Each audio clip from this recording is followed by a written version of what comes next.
Das Cyrusher Flex hat mich in meinem Praxistest gleich mehrfach überrascht. Es sieht in Wirklichkeit deutlich cooler aus, als ich es anhand der Produktbilder erwartet hatte. Die Verarbeitungsqualität ist richtig gut und der Motor unterstützt ausgesprochen kräftig. Besonders interessant sind aber die zwei völlig unterschiedlichen Fahrmodi. Im Trittfrequenzmodus reicht es praktisch aus, die Pedale zu bewegen. Das Bike beschleunigt dann bis auf 25 Kilometer pro Stunde, unabhängig davon, wie kräftig oder wie schnell ich trete.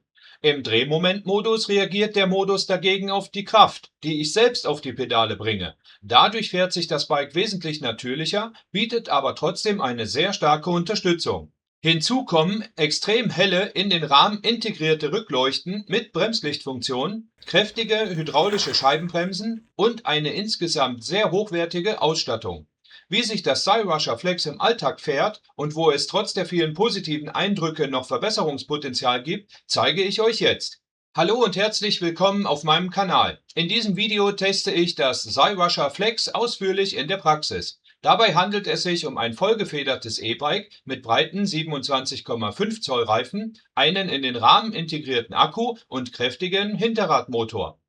Das Fahrrad wurde mir von Cyrusher für diesen Test kostenlos zur Verfügung gestellt. Der Hersteller hat jedoch keinen Einfluss auf meine Erfahrungen, meine Kritik oder mein abschließendes Fazit. Den aktuellen Preis und weitere Informationen zum Cyrusher Flex findet ihr über den Link in der Videobeschreibung. Das Cyrusher Flex wird in einem großen und entsprechend schweren Karton geliefert. Das Fahrrad war bei meinem Test weitestgehend vormontiert, ich musste lediglich das Vorderrad und den Lenker montieren. Der Aufbau war unkompliziert und mit dem mitgelieferten Werkzeug problemlos möglich. Zuerst habe ich das Vorderrad eingesetzt und sicher befestigt, anschließend wurde der Lenker montiert, gerade ausgerichtet und festgeschraubt. Danach habe ich kontrolliert, ob die Bremsen richtig funktionieren, die Räder frei laufen, der Lenker richtig befestigt ist und ausreichend Luft in den Reifen vorhanden ist. Auch wenn der Aufbau nicht besonders schwierig ist, sollte man bei sicherheitsrelevanten Bauteilen natürlich sorgfältig arbeiten. Wer sich bei der Montage eines Fahrrads unsicher ist, sollte das Bike vor der ersten Fahrt von einer Fahrradwerkstatt überprüfen lassen. Sehr positiv ist mir der umfangreiche Lieferumfang aufgefallen. Cyrusher legt nicht nur ein kleines Notfallwerkzeug bei, das mitgelieferte Werkzeug war völlig ausreichend, um das Fahrrad aufzubauen. Zusätzlich befindet sich sogar eine richtige Fußpumpe im Karton. Für die Nutzung zu Hause ist das sehr praktisch, gerade die relativ großen Reifen lassen sich damit wesentlich komfortabler aufpumpen als mit einer winzigen Handpumpe. Für unterwegs ist die Fußpumpe allerdings weniger geeignet. Sie ist relativ groß und lässt sich ohne Rucksack, Gepäckträger oder eine entsprechend große Tasche praktisch nicht mitnehmen. Für längere Touren würde ich deshalb eine kleine Handpumpe oder eine kompakte elektrische Pumpe einpacken. Nachdem das Cyrusher Flex vollständig aufgebaut vor mir stand, war ich von der Optik angenehm überrascht. Auf den Produktbildern wirkte das Bike auf mich zunächst sehr groß und massiv. In Wirklichkeit sieht es aber richtig cool aus. Der kräftige Rahmen, die breiten Reifen und die Vollfederung sorgen für eine markante und sportliche Optik. Gleichzeitig ist der Akku sauber in den Rahmen integriert. Dadurch wirkt das Fahrrad deutlich aufgeräumter als viele E-Bikes, bei denen der Akku wie ein Fremdkörper am Rahmen befestigt wurde.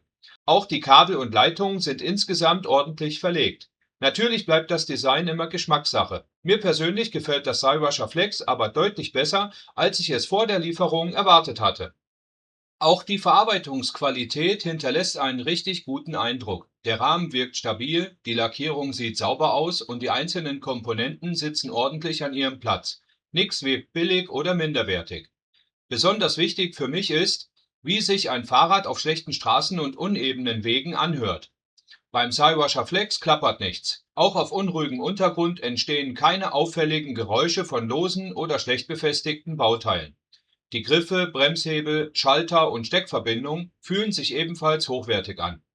Wie sich das Fahrrad nach mehreren hundert oder tausend Kilometern verhält, kann natürlich nur ein Langzeittest zeigen. Der bisherige Eindruck fällt bei meinem Testgerät aber ausgesprochen positiv aus. Ein echtes Highlight sind für mich die beiden Rückleuchten. Sie wurden nicht einfach an der Sattelstütze oder an einem Schutzblech befestigt, sondern direkt in den hinteren Bereich des Rahmens integriert. Dadurch sehen sie wie ein fester Bestandteil des Fahrraddesigns aus. Das wirkt modern, hochwertig und verleiht dem Cyrusher Flex ein sehr eigenständiges Erscheinungsbild. Im Praxistest hat mich aber nicht nur die Optik überzeugt. Die Rückleuchten sind wirklich sehr hell. Auch bei Tageslicht sind sie deutlich zu erkennen. In der Dämmerung und bei Dunkelheit fallen sie natürlich noch stärker auf. Beim Bremsen werden die Rückleuchten noch einmal deutlich heller. Dadurch ist klar erkennbar, dass das Fahrrad gerade abbremst. Gerade bei einem kräftigen und relativ schweren E-Bike halte ich diese Bremslichtfunktion für sehr sinnvoll. Andere Verkehrsteilnehmer können dadurch früher erkennen, dass sich meine Geschwindigkeit verändert. Der Helligkeitsunterschied zwischen dem normalen Rücklicht und dem Bremslicht ist bei meinem Test deutlich sichtbar. Es handelt sich also nicht nur um einen kaum erkennbaren Effekt, sondern um eine echte zusätzliche Signalwirkung. Ein weiterer Vorteil ist die gute seitliche Sichtbarkeit. Die Rückleuchten sind nicht nur direkt von hinten gut zu erkennen, sie können auch aus einem seitlichen Winkel deutlich gesehen werden. Das dürfte besonders im Straßenverkehr hilfreich sein. Wenn sich beispielsweise ein Fahrzeug seitlich nähert oder das Fahrrad eine Kreuzung überquert, ist es von Vorteil, wenn die Beleuchtung nicht ausschließlich exakt nach hinten abstrahlt. Durch die Position und die Bauform der integrierten Rückleuchten bleibt das Cyrusher Flex aus verschiedenen Richtungen gut sichtbar. Die Rückleuchten gehören für mich deshalb sowohl optisch als auch funktional zu den stärksten Ausstattungsmerkmalen des Bikes. Auch das Vorderlicht ist ausgesprochen hell.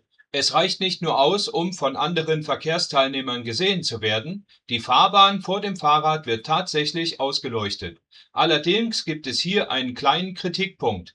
Der Lichtkegel ist relativ schmal. Direkt vor dem Bike ist die Helligkeit gut, seitlich wird aber nur ein vergleichsweise kleiner Bereich ausgeleuchtet.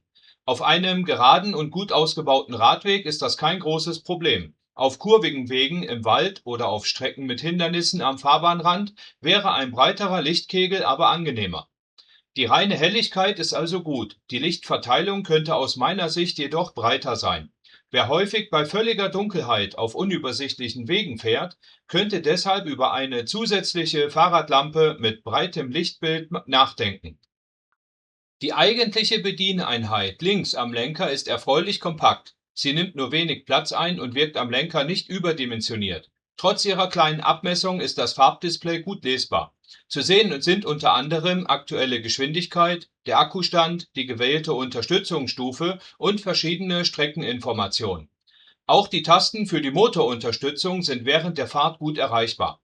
Ich muss die Hand nicht vollständig vom Griff nehmen, um die Unterstützungsstufe zu verändern. Mir gefällt diese kompakte Lösung sehr gut. Sie zeigt alle wichtigen Informationen, ohne das Sichtfeld einzuschränken oder unnötig viel Platz am Lenker zu beanspruchen. Eine der interessantesten Funktionen des Cyrusher Flex sind die zwei unterschiedlichen Sensormodi. Das Fahrrad kann entweder im Trittfrequenz- oder im Drehmomentmodus gefahren werden. Um zwischen den beiden Modi umzuschalten, wird die Ein- und Austaste dreimal direkt schnell hintereinander gedrückt. Also 1, 2, 3. Anschließend arbeitet das Fahrrad jeweils im anderen Modus. Das klingt zunächst nach einer kleinen technischen Besonderheit. In der Praxis verändert sich das Fahrverhalten aber so deutlich, dass sich das Flex fast wie zwei verschiedene E-Bikes anfühlt. Der Trittfrequenzmodus. Im Trittfrequenzmodus erkennt das Fahrrad hauptsächlich, ob sich die Pedale bewegen. Bei meinem Test war das Verhalten sehr eindeutig. Sobald ich trete, beschleunigt das Cyrusher Flex bis auf 25 Kilometer pro Stunde. Dabei spielt es praktisch keine Rolle, wie schnell ich die Pedale bewege oder wie viel Kraft ich tatsächlich aufbringe. Ich kann sehr langsam und mit wenig Druck treten, das Fahrrad beschleunigt trotzdem weiter. Auch wenn ich schneller oder kräftiger trete, verändert sich das grundsätzliche Verhalten kaum. Der Trittfrequenzsensor arbeitet dadurch beinahe wie ein Ein- und Ausschalter. Solange sich die Pedale bewegen, unterstützt der Motor sehr kräftig. Sobald ich aufhöre zu treten, endet die Unterstützung. Der große Vorteil dieses Modus ist der geringe notwendige Kraftaufwand. Auf einer langen und geraden Strecke muss ich die Pedale nur locker bewegen, das Bike übernimmt anschließend einen sehr großen Teil der Arbeit. Dadurch kann man ausgesprochen entspannt fahren. Das Fahrgefühl ist allerdings weniger natürlich. Die Geschwindigkeit lässt sich nicht fein über die eigene Tretkraft regulieren. Auch wenn ich nur leicht trete, möchte das Bike kräftig beschleunigen. Beim langsamen Fahren in engen Kurven oder auf vollen Radwegen kann das zunächst gewöhnungsbedürftig sein. Ich würde in solchen Situationen mit einer niedrigen Unterstützungsstufe beginnen und mich erst einmal mit dem Verhalten vertraut machen.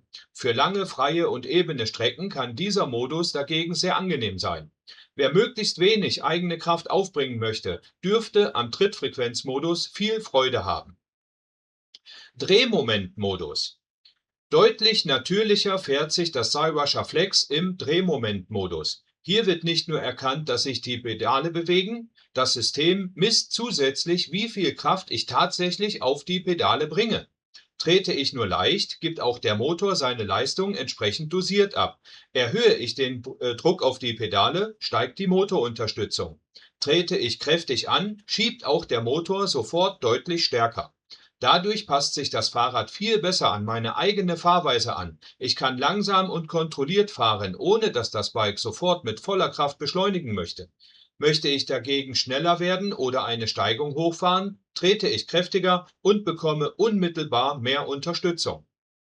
Der Drehmomentmodus fühlt sich wesentlich natürlicher an als der Trittfrequenzmodus. Man hat eher das Gefühl, dass die eigene Tretkraft verstärkt wird. Das bedeutet allerdings nicht, dass die Unterstützung schwach wäre, ganz im Gegenteil. Auch im Drehmomentmodus ist der Motor ausgesprochen kräftig. Der Unterschied besteht hauptsächlich darin, wie diese Kraft abgegeben wird. Im Trittfrequenzmodus wird sehr viel Leistung abgerufen, sobald sich die Pedale bewegen. Im Drehmomentmodus kann ich die Leistung dagegen über meinen Pedaldruck beeinflussen. Das Fahrrad lässt sich dadurch feiner kontrollieren, bietet bei kräftigen Treten aber weiterhin einen sehr deutlichen Schub. Für mich ist der Drehmomentmodus deshalb die deutlich angenehmere Einstellung. Im direkten Vergleich könnten die beiden Modi kaum unterschiedlicher sein. Im Trittfrequenzmodus reicht es aus, die Pedale zu bewegen, das Fahrrad beschleunigt dann bis auf 25 km pro Stunde, unabhängig davon, wie viel Kraft ich selbst investiere. Dieser Modus eignet sich besonders für entspanntes Cruisen auf freien und ebenen Strecken. Im Drehmomentmodus reagiert das Fahrrad dagegen auf die tatsächliche Kraft des Fahrers. Die Unterstützung wird passend zur eigenen Tretleistung dosiert. Dadurch fühlt sich das Bike natürlicher, kontrollierbarer und eher wie ein gewöhnliches Fahrrad mit sehr kräftiger Unterstützung an. Dieser Motor eignet sich aus meiner Sicht besser für den Stadtverkehr, Kurven, wechselnde Geschwindigkeiten, Steigungen und unebene Wege.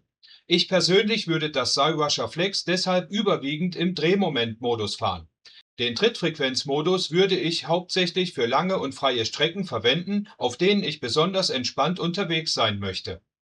Unabhängig vom gewählten Modus hat mich der Motor positiv überrascht. Das Cyrusher Flex ist kein besonders leichtes Fahrrad, trotzdem beschleunigt es ausgesprochen kräftig. Gerade bei der ersten Fahrt hatte ich nicht erwartet, dass der Hinterradmotor so energisch schiebt. Im Trittfrequenzmodus wird diese Leistung besonders direkt abgerufen. Im Drehmomentmodus lässt sie sich wesentlich besser kontrollieren, steht bei kräftigem Pedaldruck aber ebenfalls zur Verfügung.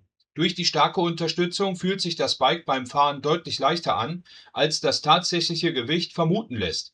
Erst beim Schieben, Anheben oder Fahren ohne Unterstützung merkt man wieder, dass es sich um ein großes und schweres E-Bike handelt.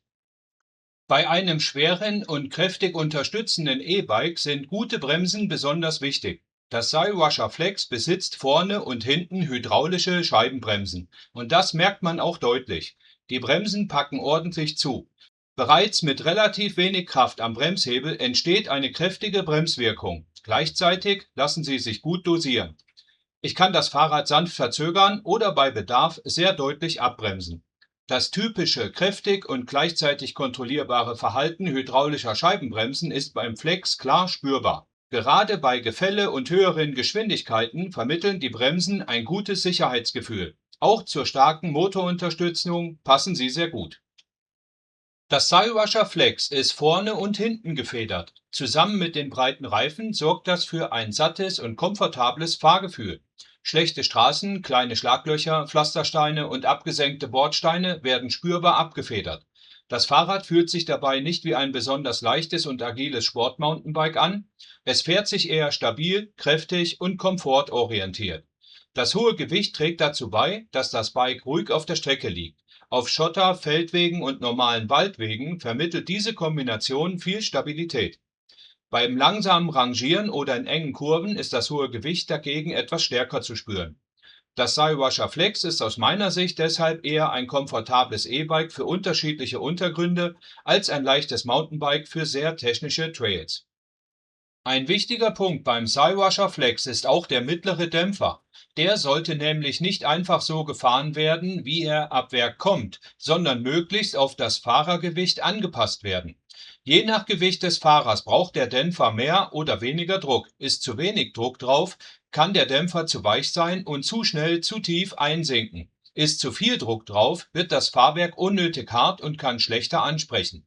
Zum Einstellen braucht man dafür keine normale Fahrradpumpe, sondern eine spezielle Dämpferpumpe. Ich habe den mittleren Dämpfer deshalb so mit einer speziellen Pumpe auf den passenden Druck gebracht. Das ist wichtig, weil sich das Fahrverhalten dadurch deutlich verbessern kann. Wenn der Dämpfer richtig eingestellt ist, arbeitet die Hinterradfederung sauberer, der Komfort wird besser und das Bike fühlt sich insgesamt stimmiger an. Gerade bei einem vollgefederten E-Bike wie dem Cywasher Flex sollte man sich für diese Einstellung auf jeden Fall kurz Zeit nehmen. Am besten orientiert man sich dabei an den Herstellerangaben oder tastet sich schrittweise an einen Druck heran, der zum eigenen Gewicht und zum persönlichen Fahrgefühl passt. Im Rahmen befindet sich ein herausnehmbarer Akku mit 48 Volt und 15 Ampere-Stunden. Das entspricht einer Kapazität von 720 Wattstunden. Der Akku kann entweder direkt im Fahrrad oder getrennt davon geladen werden. Das ist besonders praktisch, wenn das Bike in einer Garage oder einem Keller ohne Steckdose abgestellt wird. Wie weit man mit einer Akkuladung kommt, hängt stark von der gewählten Unterstützungsstufe, dem Fahrergewicht, der Strecke und dem verwendeten Sensormodus ab. Im Trittfrequenzmodus ruft der Motor sehr konsequent Leistung ab, sobald sich die Pedale bewegen. Im Drehmomentmodus hängt die Unterstützung stärker davon ab, wie viel Kraft der Fahrer selbst tritt. Wer viel eigene Kraft einsetzt und eine niedrige Unterstützungsstufe verwendet, dürfte deshalb eine größere Reichweite erreichen als jemand, der dauerhaft mit hoher Unterstützung im Trittfrequenzmodus fährt. Ein Punkt, den man vor dem Kauf unbedingt berücksichtigen sollte, ist das relativ hohe Gewicht. Das Cywasher Flex bringt inklusive Akku rund 31 Kilogramm auf die Waage. Damit gehört es definitiv nicht zu den leichten E-Bikes. Beim normalen Fahren fällt das hohe Gewicht dank der kräftigen Motorunterstützung kaum negativ auf. Beim Schieben, Tragen oder Verladen sieht das allerdings anders aus. Eine Treppe möchte ich dieses Fahrrad jedenfalls nicht regelmäßig hinauftragen. Beim Transport auf einem Fahrradträger sollte man unbedingt prüfen, welche maximale Zuladung dieser verkraftet. Gerade bei zwei schweren E-Bikes kann die Belastungsgrenze schnell erreicht sein. Etwas leichter wird das Flex, wenn man den Akku vorher herausnimmt.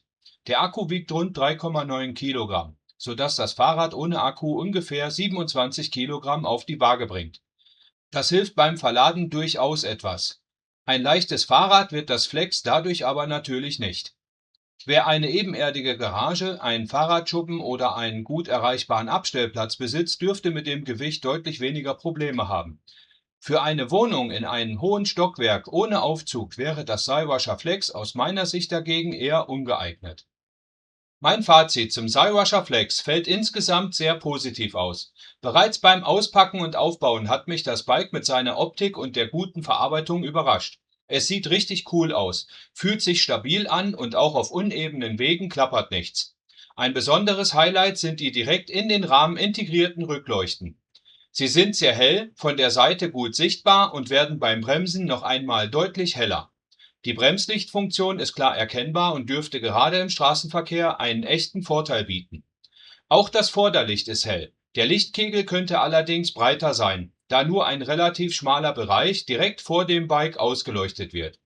Die hydraulischen Scheibenbremsen packen ordentlich zu. Man merkt deutlich, dass hier keine einfachen mechanischen Bremsen verbaut wurden.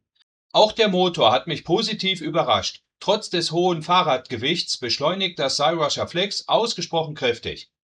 Das herausragende Merkmal bleiben aber die beiden sehr unterschiedlichen Sensormodi. Im Trittfrequenzmodus reicht es praktisch aus, die Pedale zu bewegen. Das Fahrrad beschleunigt dann auf 25 Kilometer pro Stunde unabhängig davon, wie schnell oder wie kräftig ich trete. Das ermöglicht ausgesprochen entspanntes Fahren, fühlt sich aber deutlich weniger natürlich an. Im Drehmomentmodus wird die Leistung passend zur eigenen Tretkraft dosiert. Dadurch fährt sich das Bike viel natürlicher und kontrollierbarer. Trotzdem bleibt die Unterstützung auch in diesem Modus sehr stark. Mein klarer Favorit ist deshalb der Drehmomentmodus. Der Trittfrequenzmodus ist eine interessante Alternative für lange, freie Strecken und Fahrer, die möglichst wenig eigene Kraft einsetzen möchten. Der größte Nachteil bleibt das hohe Gewicht. Wer das Fahrrad jedoch nicht regelmäßig tragen muss und ein kräftiges, komfortables und auffällig gestaltetes E-Bike sucht, kommt mit dem Cywasher Flex ein sehr interessantes Gesamtpaket. Wie gefallen euch die im Rahmen integrierten Rückleuchten mit Bremslichtfunktion? Und welchen der beiden Fahrmodi würdet ihr bevorzugen? Den Trittfrequenzmodus oder den natürlicheren Drehmomentmodus? Schreibt es gern unten in die Kommentare. Wenn ihr jetzt noch Fragen zu diesem Bike habt, schreibt sie ebenfalls in die Kommentare. Ich versuche zu helfen. Der Link zum Produkt ist wie immer in der Videobeschreibung. Lasst mir gern ein Like und ein Abo da. Tschüss, bis zum nächsten Mal.